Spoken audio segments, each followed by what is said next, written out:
Everyone, and welcome back to Nat's Knackers Yard. I'm Nat. This is my Knackers Yard, which is got a big gap in it because two bikes are out of it. Welcome to my most rudimentary setup for painting ever. One stage up, well maybe half a stage up. I'm doing it in the open air in the garden. It's still cold, it's chuffing cold, so I've broken out the patio heater, I've shut the doors, I'm going to let it warm up a bit in here and then get set up a bit more. I've stood up my front mudguard there. I still need to tack cloth these down, but I just wanted to get the setup right more than anything else. Mudguard's on there. Excuse me, a bit chesty this morning. That rear cowling is hung up there just because I want to get decent access to all of it, and actually you do kinda, when it's on, just see the edges, so I just want to get as much dark as I can, although it's not overly primed. Back piece hanging around here. Two rear side panels are up there. I'm going to put them on a platform here and get spray painting in here. Right, this is almost funny. With the Thundercat loitering out the back with no cover on it because that cover's been used elsewhere, I've got my big 50 litre really noisy compressor set up in here onto my my roller cable and then up. So let's turn this on and you can follow the fun.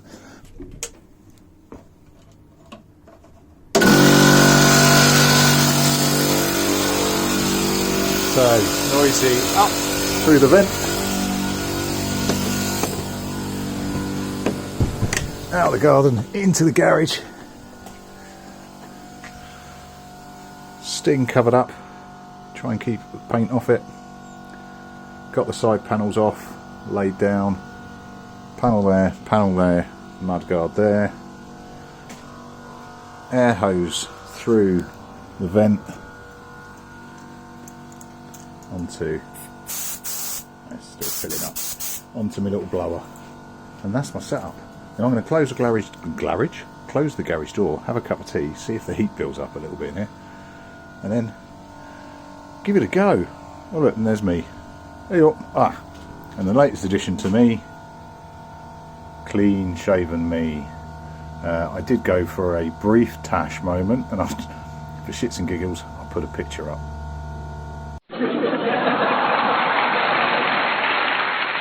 Now weirdly enough, Mrs. wasn't happy with that, or even this one.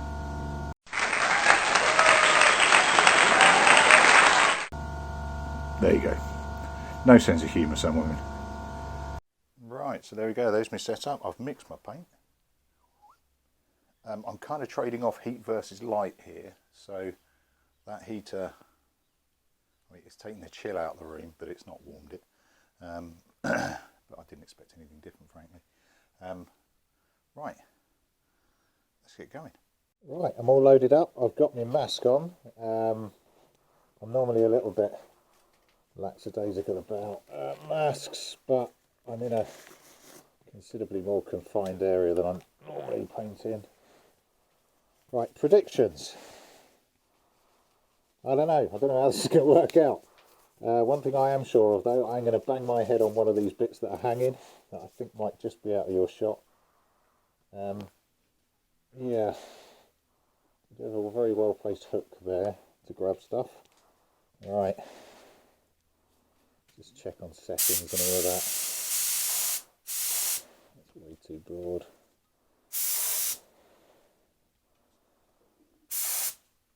Let's just dial that in a bit.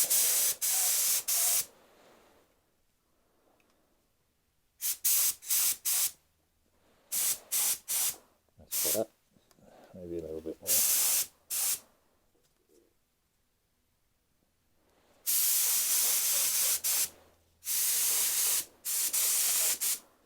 Right, okay, let's give it a go, shall we?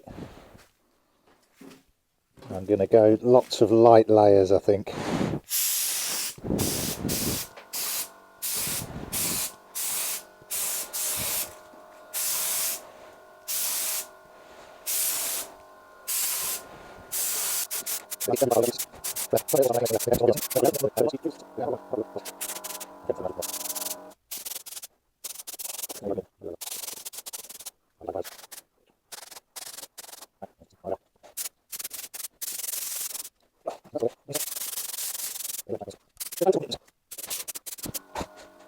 I think that'll do for now.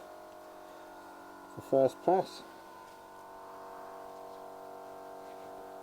Let's hang the paint gun up. Yeah, we're getting there.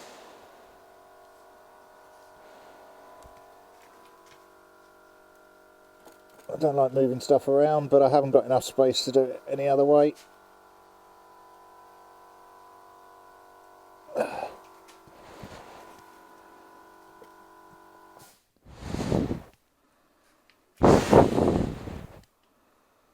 Right, let that key off. I'm going to do this another few times and then I think I'll grab you back in.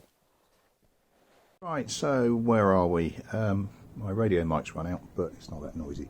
About halfway point, I suppose. It's starting to go on and looking quite good. My compromise between heat and light is really hard to paint in artificial light, or I'm finding it really hard to paint in artificial light. So I'm kind of erring more one to the other. We're getting there, coverage is getting there. There's a few subsurface scratches that are coming through, which is a bit annoying, but they might polish out, don't know. The one thing that has changed, I can't paint two of those on that little bench at the same time, so I've been doing one, painting it, start on the side pieces, paint it, move on to the others.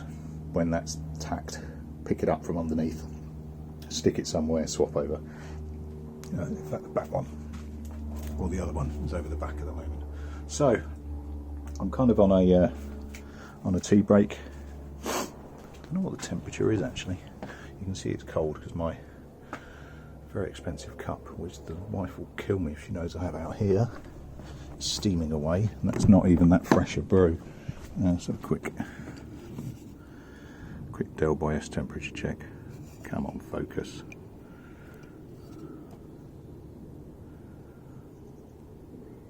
Oh, you just have to trust me. Where are we? I've lost it again. There we go. So it's about 8 degrees. So it's cold.